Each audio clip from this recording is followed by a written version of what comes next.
vais vous parler ce soir de Tar, que je viens de voir, un film de Todd Field, cet acteur de films prestigieux de Woody Allen, de Stanley Kubrick, du second rôle, et qui a réalisé depuis 2001, je crois, 3 films,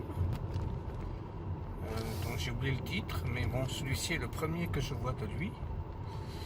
Et c'est un film qui est donc évidemment, de toute évidence, une performance extraordinaire de la part de son actrice principale, Cate Blanchett,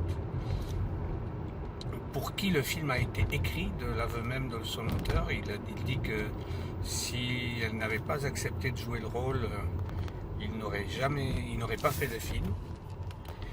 Elle est de tous les plans, elle est extraordinaire, elle est d'une puissance et d'une justesse de chaque instant. Et c'est l'histoire d'une chef d'orchestre qui s'appelle Lydia Tarr, qui est au firmament de son travail, de son talent, de sa gloire, de sa réussite, qui dirige le Philharmonique de Berlin, un grand orchestre symphonique, où elle interprète, où elle dirige plus exactement Tchaïkovski. Attention, là ça secoue. Tchaïkovski, d'autres, tous les grands compositeurs, en particulier Mahler. Elle prépare un enregistrement ou un concert de Mahler. Bref. Et elle est d'une exigence totale. Elle est assez impitoyable avec certains des musiciens auprès desquels elle donne des cours aussi. Et c'est une femme qui est dans la maîtrise totale de son monde, de son univers, de son art. Sauf que progressivement,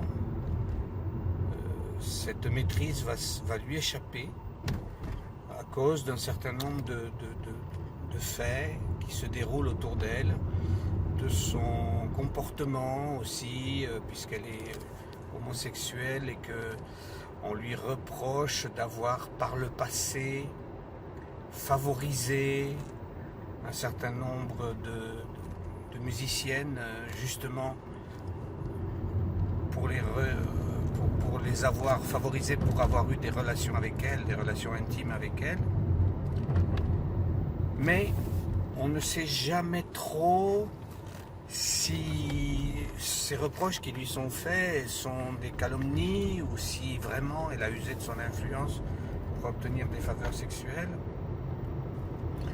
Et c'est là qu'est, à mon avis, à la fois la force et un petit peu sur la fin la faiblesse du film. Force indéniable parce que ce film est tout entier fait d'ellipses, de non-dits, de scènes qui se succèdent sans que l'on sache très bien où elles nous conduisent, mais dont on perçoit toujours les enjeux cachés derrière avec beaucoup de pertinence, beaucoup de force. Et tout ceci pour conduire à une espèce d'idée selon laquelle les mots sont insuffisants à exprimer toute la complexité, la puissance des sentiments, chose que, au contraire, la musique est capable de faire.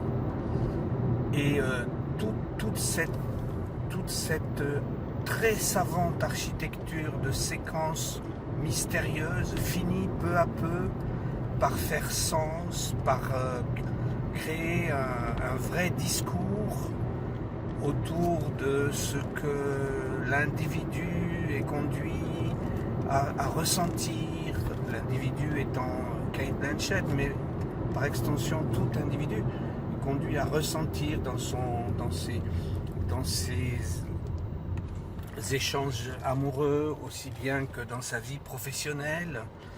Et tout ça est très très savamment construit. jusqu'au moment où petit à petit cet univers se dégrade et où il apparaît de plus en plus clairement qu'elle est en train de perdre pied et que des choses qui étaient jusqu'alors complexes et confuses deviennent de plus en plus évidentes.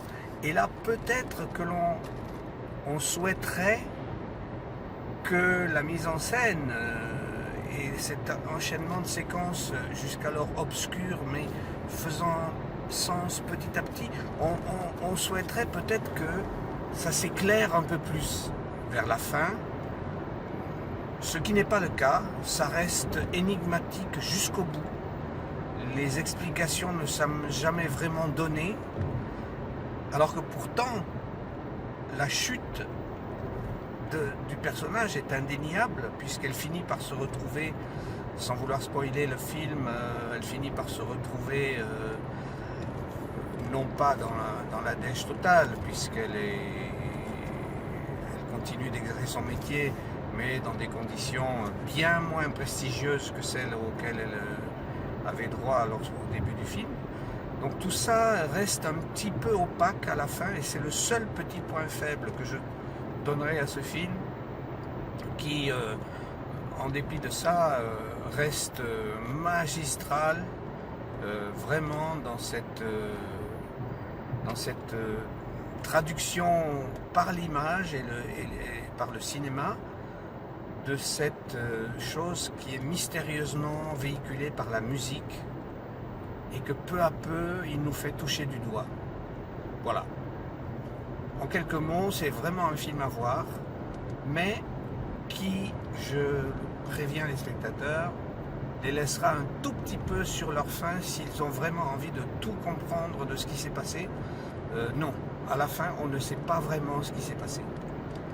Pour autant, je lui attribuerai une note, s'il fallait lui en donner une, vraiment très très haute, je sais pas moi, quelque chose comme 8 ou 9 sur 10.